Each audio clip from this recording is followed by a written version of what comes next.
Next thing that we're looking at in this course is applied optimization problems. And so let's just read through the following to help us with solving these. So it says many important applied problems involve finding the best way to accomplish some task. Often this involves finding maximum or minimum values of some function. The minimum time it takes for a certain journey might be something that we're trying to find, the minimum cost of doing a task, or the maximum power that can be generated by some device, and so on. So many of these problems can be solved by finding the appropriate function and then using some techniques of calculus to find the maximum or the minimum value required. Okay, so we're trying to maximize or minimize some function, and usually there's some constraints to these functions. So generally, such problems will have the following mathematical forms. Find the largest or smallest value of some f of x when x is between some a and b value. Sometimes a and b are infinite, but frequently the real world imposes some constraint on the values that x may be. Right? If we're talking about maybe maximizing area of a pen, it wouldn't make sense for the not to have any width, right? And just have a straight line. Okay, so we're going to have to put some stipulation or constraints on that. And it doesn't make sense to have an infinite length or width in that type of problem. So such a problem differs in two ways from the relative maximum and minimum problems we encountered when graphing functions. We are interested only in the function between a and b, and we want to know the largest or smallest value of f of x takes on, not merely values that are the largest or smallest in a small interval. That is, we seek not the relative maximum or minimum, but the global or absolute maximum or minimum. Okay, so we may have multiple things that maximize or minimize, but we're looking for the absolute, or in their case, they called it global.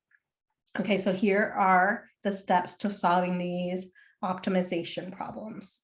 So we're going to identify what is to be maximized or minimized and what the constraints are. Usually drawing a diagram is really helpful and labeling what we know. We want to decide what the variables are, right? And in what units their values are being measured in. So for example, if A for area is in square meters, or R for the radius is in inches, maybe C is our cost in euros. So these all have different units. In other words, if the problem does not introduce these variables, you need to do so. We're going to write a formula for the function that is to be maximized or minimized. We're going to use the given constraints to express the formula in step 4 in terms of a single variable, namely something like f of x or a of x or c of x, whatever name is appropriate. Then identify the domain of the function, which is typically either a to b including a to b or a to b not including those endpoints. So we might have more than one variable, but we'll have multiple constraints that we can rewrite those in terms of one variable. The critical point f compared to all critical values and endpoints are perhaps the limit as x approaches a of f of x, or the limit as x on the right, or limit as x approaches a on the left, or curve sketching if intervals are open to determine the absolute extrema, and then provide your solution meaningfully, which include the units. Okay, so let's see if pull a problem. Okay, so the example in front of us, it wants what is the smallest perimeter possible for a rectangle whose area is 16 inches squared, and what are the dimensions? Okay, so we're trying to minimize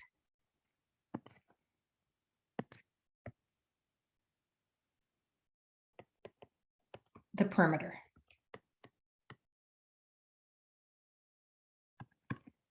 of a rectangle. And so we need to think about what the perimeter of a rectangle is. Maybe we call it, well, I'll just call it P. Well, we know that the perimeter of a rectangle is twice the length plus twice the width. So we're going to minimize this. But they gave us a constraint. The constraint that we have is that our area is 16 inches. So area is equal to length times width. And we know that 16 is equal to length times width. So we want to go in here and look at our constraint and either solve for length or width in terms of the other variable, and it doesn't matter. And so let's just solve for length. So length is the same thing as 16 divided by W.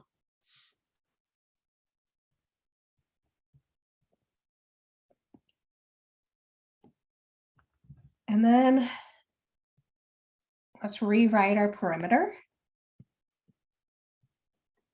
So this is 2 times my length, but my length in terms of width is 16 all over W plus 2W.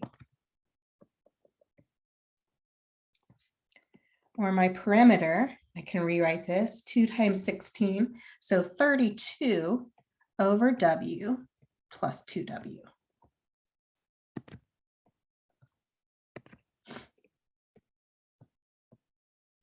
Which I'm going to rewrite a little bit differently.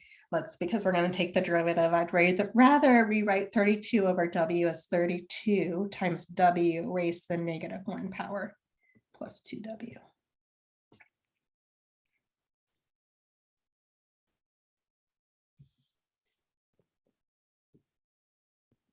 It does not make sense to have the length or the width to be negative.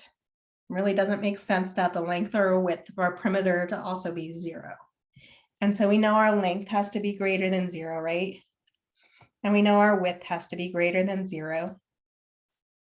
Our area is 16. And so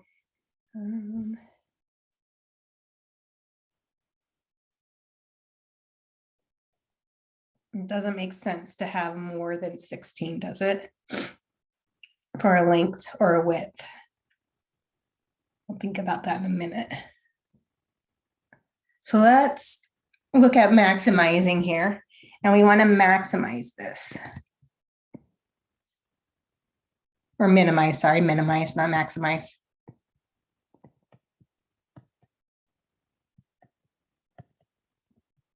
And so we want to take the derivative and we want to find what gives us the minimum value. So derivative of P with respect to W, I can say dP over dW is equal to the derivative of 32 times W raised to the negative 1 power. That's negative 32 W raised to the negative 2 power plus 2 times W, the derivative of 2 times W is just 2. Okay, so we want to look at this and find our critical values. And so I can rewrite this, the derivative of P, or P prime, is equal to negative 32 over W squared plus 2. So I can see that this has a critical value. It's undefined at 0. But I also want to find when is my perimeter equal to 0? And so let's solve for that. So we're looking at when is our perimeter, the derivative of our perimeter equal to 0. So we have 0 equals negative 32 over W squared plus 2. Let's subtract 2 on both sides. So we get negative 2 equals negative 32 over W squared. We multiply both sides by W squared, we get negative 2W squared equals negative 32. Divide both sides by negative 2, we get W squared equals 16. We're talking about length, so it doesn't make sense when we take the square root to look at the negative. And so W would equal 4. We want to make sure that this is the minimum. And so let's look at our number line.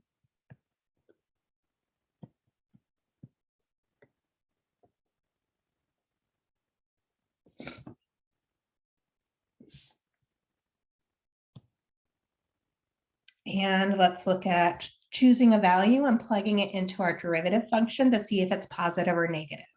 So let's say we chose P equals, not P, W.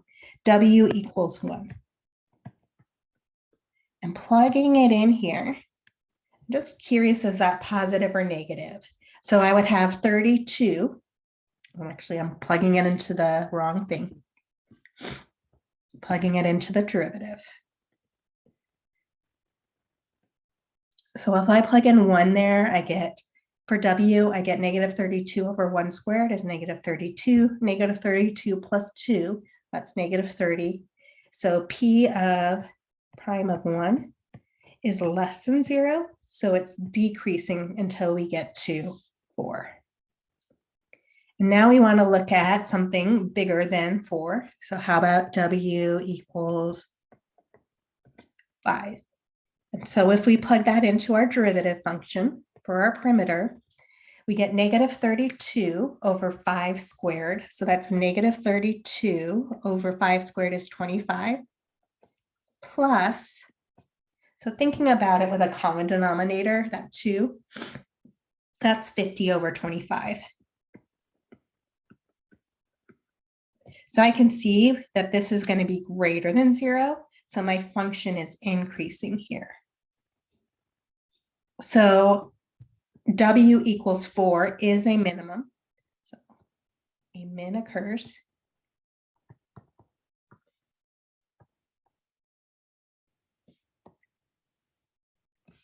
when the width is equal to 4, and we were in terms of inches because it was inches squared for the area.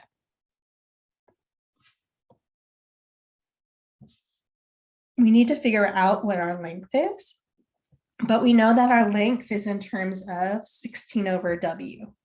And so our length 16 all over 4 gives us 4. So our length is equal to also 4 inches.